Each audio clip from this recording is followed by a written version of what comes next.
ಉಗ್ರಪೋಷಿತ ಪಾಕಿಸ್ತಾನದ ಪರ ಬೇಹುಗಾರಿಕೆ ನಡೆಸಿದಂತಹ ಆರೋಪವನ್ನು ಹೊತ್ತಿದ್ದಾರೆ ಯೂಟ್ಯೂಬರ್ ಜ್ಯೋತಿ ಮಲ್ಹೋತ್ರಾ.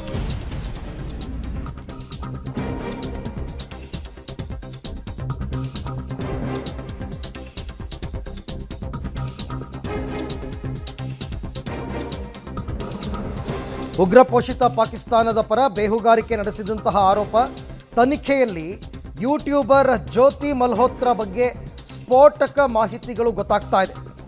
ದೆಹಲಿಯ ಪಾಕ್ ಹೈಕಮಿಷನ್ ಅಧಿಕಾರಿ ಡ್ಯಾನಿಶ್ ಅವರ ಸಂಪರ್ಕದಲ್ಲಿದ್ದರು ಜ್ಯೋತಿ ಅಂತ ಗೊತ್ತಾಗಿದೆ. ಅದು ನಿರಂತರವಾದಂತಹ ಸಂಪರ್ಕ.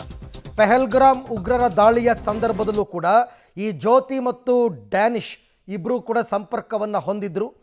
ಭಾರತ ಪಾಕಿಸ್ತಾನದ ಯುದ್ಧದ ಸಂದರ್ಭದಲ್ಲಿ ಕೂಡ ಇವರಿಬ್ಬರು ಸಂಪರ್ಕದಲ್ಲಿದ್ದರು ಅಂತಕ್ಕಂಥದ್ದು ಗೊತ್ತಾಗಿದೆ. ಅವರ ಮೊಬೈಲನ್ನು, ಅವರ ಕಾಲ್ ಡೇಟಾವನ್ನು ತೆಗೆದು ನೋಡಿದಂತಹ ಸಂದರ್ಭದಲ್ಲಿ ಆಗ ಪಾಕ್ನ ಹೈಕಮಿಷನ್ ಅಧಿಕಾರಿಯಾಗಿದ್ದ ಡ್ಯಾನಿಶ್, ಈಗ ಅವರಿಲ್ಲ, ಅವರೆಲ್ಲರನ್ನೂ ಕೂಡ ಈಗ ಪಾಕಿಸ್ತಾನಕ್ಕೆ ಕಳಿಸಿದ್ದಾರೆ. ಬಟ್ ಆ ಸಂದರ್ಭದಲ್ಲಿ ಆತ ದೆಹಲಿಯಲ್ಲಿ ಕೆಲಸ ಮಾಡ್ತಾ ಇದ್ದ, ಆತನ ಜೊತೆ ನಿರಂತರ ಸಂಪರ್ಕದಲ್ಲಿದ್ದರು ಜ್ಯೋತಿ ಮಲ್ಹೋತ್ರಾ ಅಂತಕ್ಕಂಥದ್ದು ಗೊತ್ತಾಗ್ತಾ ಇದೆ. ಅಂದರೆ ಭಾರತದ ಕೆಲವು ರಹಸ್ಯಗಳನ್ನು ಈ ಡ್ಯಾನಿಶ್ ಮುಖಾಂತರ ಪಾಕಿಸ್ತಾನಕ್ಕೆ ಆಕೆ ತಲುಪಿಸ್ತಾ ಇದ್ಲು ಅಂತಕ್ಕಂಥದ್ದು ಕೂಡ ಈಗ ಸದ್ಯದ ತನಿಖೆಯಲ್ಲಿ ಗೊತ್ತಾಗಿರತಕ್ಕಂಥ ವಿಚಾರಗಳು. 2023ರಲ್ಲಿ ಪಾಕಿಸ್ತಾನಕ್ಕೆ ಪ್ರಯಾಣಿಸಿದ್ರಂತೆ ಈ ಜ್ಯೋತಿ ಮಲ್ಹೋತ್ರಾ. ಅಲ್ಲಿ ವಿಚಾರಗಳು ಕೂಡ ಗೊತ್ತಾಗಿದೆ. ಕಮಿಷನ್ ಏಜೆಂಟ್ಗಳ ಮೂಲಕ ವೀಸಾವನ್ನು ಪಡೆದಿದ್ರು ಮಲ್ಹೋತ್ರಾ. ದೆಹಲಿ ಪಾಕ್ ಹೈಕಮಿಷನ್ ಅಧಿಕಾರಿ ಡ್ಯಾನಿಶ್ ಅವರನ್ನ ಜ್ಯೋತಿ ಅವರು ಆರಂಭದಲ್ಲಿ ಸಂಪರ್ಕ ಮಾಡ್ತಾರೆ.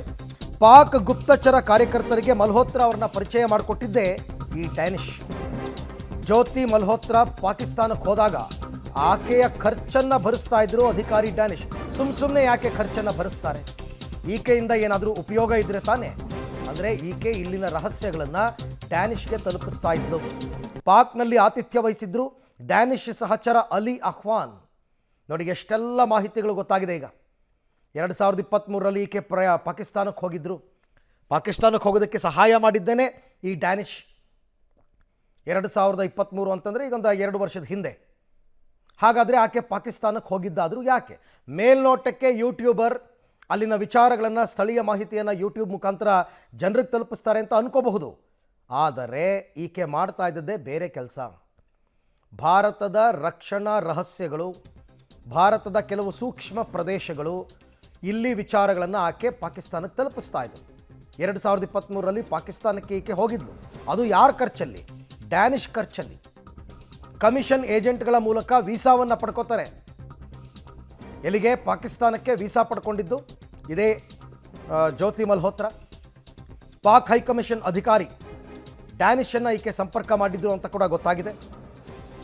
ಸಂಪರ್ಕ ಮಾಡಿ ಪಾಕ್ನ ಗುಪ್ತಚರ ಕಾರ್ಯಕರ್ತರಿದ್ದಾರಲ್ಲ ಅವ್ರಿಗೆ ಮಲ್ಹೋತ್ರನ ಪರಿಚಯ ಮಾಡಿಕೊಟ್ಟಿದ್ದೇ ಡ್ಯಾನಿಶ್. ಈಕೆಯನ್ನು ಪರಿಚಯ ಮಾಡಿಕೊಡಿ, ಈಕೆಯಿಂದ ನಿಮಗೆ ಸಾಕಷ್ಟು ರಹಸ್ಯಗಳು ಗೊತ್ತಾಗುತ್ತೆ ಅಂತೆಲ್ಲ ಹೇಳಿಕೊಟ್ಟು ಆಕೆಯಿಂದ ರಹಸ್ಯವನ್ನು ಪಡ್ಕೋತಾ ಇದ್ರು. ಜೊತೆಗೆ ಜ್ಯೋತಿ ಮಲ್ಹೋತ್ರಾ ಪಾಕಿಸ್ತಾನದ ಕಂಪ್ಲೀಟ್ ಖರ್ಚನ್ನು ಈ ಡ್ಯಾನಿಶೇ ವಹಿಸಿದ್ದ. ಪಾಕ್ನಲ್ಲಿ ಈಕೆ ಆತಿಥ್ಯವನ್ನು ಕೊಟ್ಟಿದ್ದು ಡ್ಯಾನಿಶ್ ಸಹಚರ ಅಲಿ ಅಹ್ವಾನ್ ಅಂತ. ನೋಡಿ, ದೇಶದಲ್ಲಿ ಇದ್ಕೊಂಡು ದೇಶದ ಅನ್ನವನ್ನು ತಿನ್ಕೊಂಡು ದೇಶಕ್ಕೆ ದ್ರೋಹ ಬಗೆಯುವಂತಹ ಇಂಥವ್ರನ್ನ ಏನು ಮಾಡಬೇಕು? ಈ ಎಲ್ಲ ವಿಚಾರಕ್ಕೆ ಸಂಬಂಧಪಟ್ಟಂತೆ ಮತ್ತಷ್ಟು ಮಾಹಿತಿ ನನ್ನ ಕೊಲೀಗ್ ಶಬೀರ್ ಅವರಿಂದ ಪಡ್ಕೊಳ್ಳೋಣ. ಶಬೀರ್, ಸದ್ಯಕ್ಕೆ ಈಗ ಜ್ಯೋತಿ ಮಲ್ಹೋತ್ರಾ ಈಕೆಯ ವಿಚಾರವಾಗಿ ತನಿಖೆ ನಡೀತಾ ಇದೆ. ತನಿಖೆಯಲ್ಲಿ ಗೊತ್ತಾಗಿರ್ತಕ್ಕಂಥ ಸತ್ಯಾಂಶಗಳು ಏನೇನು?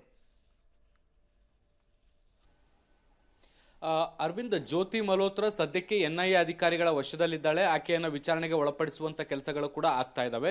ಮುಖ್ಯವಾಗಿ ಜ್ಯೋತಿ ಮಲ್ಹೋತ್ರಾ ಪಾಕ್ ಹೈಕಮಿಷನ್ ಜೊತೆಗಿನ ಸಂಬಂಧದ ಬಗ್ಗೆ ಈಗ ಪೊಲೀಸರು, NIA ಅಧಿಕಾರಿಗಳು ತನಿಖೆಯನ್ನ ಮಾಡ್ತಾ ಇರುವಂತದ್ದು. 2023ಕ್ಕಿಂತಲೂ ಮುಂಚೆಯಿಂದ ಜ್ಯೋತಿ ಮಲ್ಹೋತ್ರಾ ಪಾಕ್ ಹೈಕಮಿಷನ್ ಇರುವಂತಹ ಅಧಿಕಾರಿಗಳ ಜೊತೆಗೆ ನಿರಂತರ ಸಂಪರ್ಕದಲ್ಲಿ ಅನ್ನುವಂಥದ್ದು ಕೂಡ ಈಗ ಗೊತ್ತಾಗ್ತಾ ಇರುವಂತದ್ದು.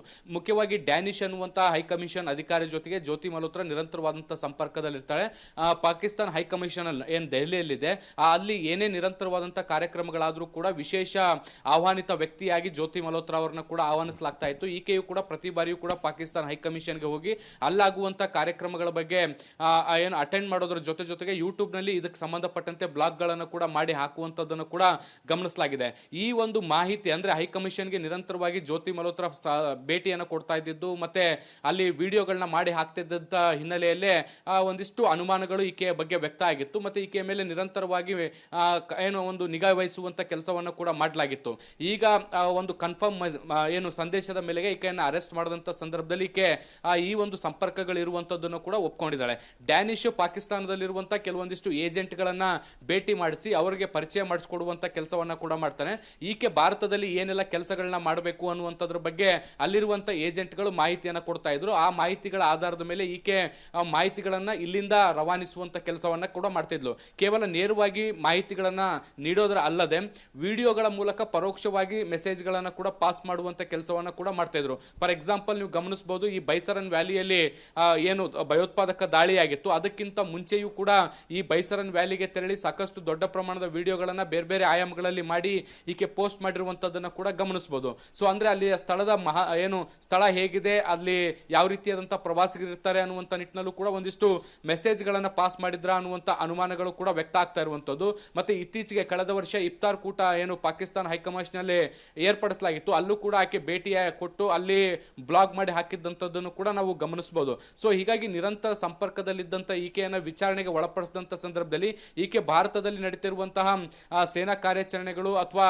ಒಂದಿಷ್ಟು ಕೆಲವೊಂದು ಸೆನ್ಸಿಟಿವ್ ಪ್ಲೇಸ್ಗಳೇನಿರ್ತವೆ ಅವುಗಳ ಫೋಟೋಗಳ ಸಹಿತ ಮಾಹಿತಿಯನ್ನ ರವಾನಿಸಿದಾಳೆ ಅನ್ನುವಂತ ಮಾಹಿತಿಗಳು ಕೂಡ ಈಗ ಸದ್ಯಕ್ಕೆ ಗೊತ್ತಾಗ್ತಾ ಇದೆ. ಅರವಿಂದ್, ಹಾಗೆ ಸಂಪರ್ಕದಲ್ಲಿರಿ ಶಬೀರ್, ನಿಮ್ಮ ಜೊತೆ ಮತ್ತೆ ಮಾತನಾಡ್ತೀನಿ. ಸೊ ಅನುಮಾನ ಬಂದಿದ್ದೇ ತಡ NIA ಅವರು ಈಗ ತನಿಖೆಯನ್ನು ಮಾಡ್ತಾ ಇದ್ದಾರೆ. ಆಕೆಯ ಮೊಬೈಲ್ನಲ್ಲಿ ಎಲ್ಲ ಮಾಹಿತಿ ಪಡ್ಕೋತಾ ಇದ್ದಾರೆ.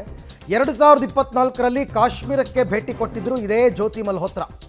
ದಾಲ್ ಸರೋವರ ಮತ್ತು ಶ್ರೀನಗರ ಬಲಿಹಾಲ್ ವಿಡಿಯೋವನ್ನು ಆಕೆ ಹಂಚಿಕೆ ಮಾಡಿಕೊಂಡಿದ್ಲು. ಯೂಟ್ಯೂಬ್ನಲ್ಲಿ ವಿಡಿಯೋ ಅಪ್ಲೋಡ್ ಮಾಡಿದ್ಲು ಈ ಮಲ್ಹೋತ್ರಾ ಅಂತ ಗೊತ್ತಾಗಿದೆ. ಸದ್ಯ ಜ್ಯೋತಿ ಮಲ್ಹೋತ್ರಾ ಬೆನ್ನಲ್ಲೇ ಮತ್ತೊಬ್ಬ ಯೂಟ್ಯೂಬರನ್ನು ಕೂಡ ವಶಕ್ಕೆ ಪಡೆದು ವಿಚಾರಣೆಯನ್ನು ನಡೆಸಲಾಗಿದೆ. ಈತ ಒಡಿಶಾ ಮೂಲದ ಯೂಟ್ಯೂಬರ್, ಇವನನ್ನು ಕೂಡ ಈಗ ವಶಕ್ಕೆ ಪಡೆದಿದ್ದಾರೆ. ಮೇ ಬಿ ಜ್ಯೋತಿ ಮಲ್ಹೋತ್ರನೇ ಇದ್ರ ಬಗ್ಗೆ ಮಾಹಿತಿಯನ್ನು ಕೊಟ್ಟಿರಬಹುದು. ಅವನು ಕೂಡ ನನ್ನ ಜೊತೆ ಇದ್ದ ಅಂತನೋ ಅಥವಾ ಅವನು ಕೂಡ ಕೆಲವೊಂದು ಮಾಹಿತಿಗಳನ್ನು ಪಾಕಿಸ್ತಾನಕ್ಕೆ ಹಂಚಿಕೆ ಮಾಡ್ಕೋತಾ ಇದ್ದ ಅಂತನೋ ವಿಚಾರಗಳು ಗೊತ್ತಾಗಿದೆ. ಬಟ್ ಈಕೆಯಿಂದ ಪಾಕಿಸ್ತಾನ ಪಡ್ಕೊಂಡಿರೋ ಮಾಹಿತಿ ಏನಂದರೆ, ಈ ಬೈಸರನ್ ವ್ಯಾಲಿ 2024ರಲ್ಲಿ ಈಕೆ ಭೇಟಿ ಕೊಡ್ತಾಳೆ ಅಲ್ಲಿಗೆ. ಬೈಸರನ್ ವ್ಯಾಲಿಯ ಕಂಪ್ಲೀಟ್ ವಿಡಿಯೋ ಮಾಡಿ ಅದನ್ನು ಆಕೆ ಹಂಚ್ಕೊಳ್ತಾಳೆ. ಆ ಹಂಚ್ಕೊಳ್ಳೋದೇ ಬೇಕಾಗಿದ್ದಿದ್ದು. ಅಲ್ಲಿ ಹೇಗಿದೆ ಪ್ಲೇಸು, ಏನು ಎತ್ತ, ಎಲ್ಲ ಮಾಹಿತಿಯನ್ನು, ಸಮಗ್ರ ಮಾಹಿತಿಯನ್ನು ಪಾಕಿಸ್ತಾನಕ್ಕೆ ಏಕೆ ರವಾನೆ ಮಾಡಿದ್ದಾಳೆ. ಇದನ್ನೇ ದೇಶದ್ರೋಹದ ಆರೋಪ ಅಂತ ಇರ್ತಕ್ಕಂಥದ್ದು. ಜೊತೆಗೆ ಈಗ ಪಾಕಿಸ್ತಾನಕ್ಕೆ ಹೋಗಿ ಬಂದಿದ್ದು, ಕಾಶ್ಮೀರಕ್ಕೆ ಹೋಗಿ ಬಂದಿದ್ದು, ಕಾಶ್ಮೀರದ ವಿಡಿಯೋಗಳನ್ನು ಅಪ್ಲೋಡ್ ಮಾಡಿದ್ದು ಎಲ್ಲವೂ ಕೂಡ ಈಗ ಮತ್ತಷ್ಟು ವಿಚಾರಗಳು ಗೊತ್ತಾಗ್ತದೆ. ಓಕೆ, ಆ ಬಗ್ಗೆ ಕೂಡ ಮತ್ತಷ್ಟು ಮಾಹಿತಿ ನನ್ನ ಕೊಲೀಗ್ ಶಬೀರ್ ಅವರಿಂದ ಪಡ್ಕೊಳ್ಳೋಣ. ಶಬೀರ್, ಈಕೆ ಪಾಕಿಸ್ತಾನಕ್ಕೆ ಮಾಡಿರಬಹುದಾದ ಸಹಾಯ ಅಂತಂದರೆ ಬೈಸರನ್ ವ್ಯಾಲಿ ಮತ್ತು ಕಾಶ್ಮೀರದ ಕಂಪ್ಲೀಟ್ ವಿಡಿಯೋಗಳನ್ನು ಕೊಟ್ಟಿರ್ತಕ್ಕಂಥದ್ದು ಅಂತನ, ಮತ್ತೊಬ್ಬ ಯೂಟ್ಯೂಬರ್ನ ವಶಕ್ಕೆ ಪಡೆದಿದ್ದಾರಲ್ಲ, ಅವನು ಯಾರು, ಅವನ ಬಗ್ಗೆ ಏನು ಮಾಹಿತಿ ಇದೆ? ಅರವಿಂದ್, ನೋಡಿ, ಇದೊಂದು ನೆಟ್ವರ್ಕ್ ಅಂತ ಕಾಣಿಸ್ತಾ ಇದೆ ಮೇಲ್ನೋಟಕ್ಕೆ. ಇನ್ನೂ ಕೂಡ ತನಿಖೆ ನಡೀತಾ ಇರುವಂತಹ ಹಿನ್ನೆಲೆಯಲ್ಲಿ ಇನ್ನಷ್ಟು ಹೆಚ್ಚಿನ ಮಾಹಿತಿಗಳು ಬರಬೇಕಾಗಿದೆ. ಭಾರತದಲ್ಲಿರುವಂತಹ ಕೆಲವೊಂದಿಷ್ಟು ಯೂಟ್ಯೂಬರ್ಗಳನ್ನ ಟಾರ್ಗೆಟ್ ಮಾಡಿ ಪಾಕಿಸ್ತಾನ ಅಪ್ರೋಚ್ ಮಾಡದಂತೆ ಕಾಣಿಸ್ತಾ ಇದೆ. ವಿಡಿಯೋಗಳ ಮೂಲಕ ತಮಗೆ ಬೇಕಾದಂತ ಪ್ರದೇಶಗಳ ವಿಡಿಯೋಗಳನ್ನ ಬ್ಲಾಗ್ ರೂಪದಲ್ಲಿ ಮಾಡಿಸ್ಕೊಂಡು ಅವುಗಳ ಮಾಹಿತಿಯನ್ನು ಪಡೆದುಕೊಳ್ಳುವಂತ ಕೆಲಸವನ್ನ ಪಾಕಿಸ್ತಾನ ಮಾಡದಂತೆ ಕಾಣಿಸ್ತಾ ಇದೆ.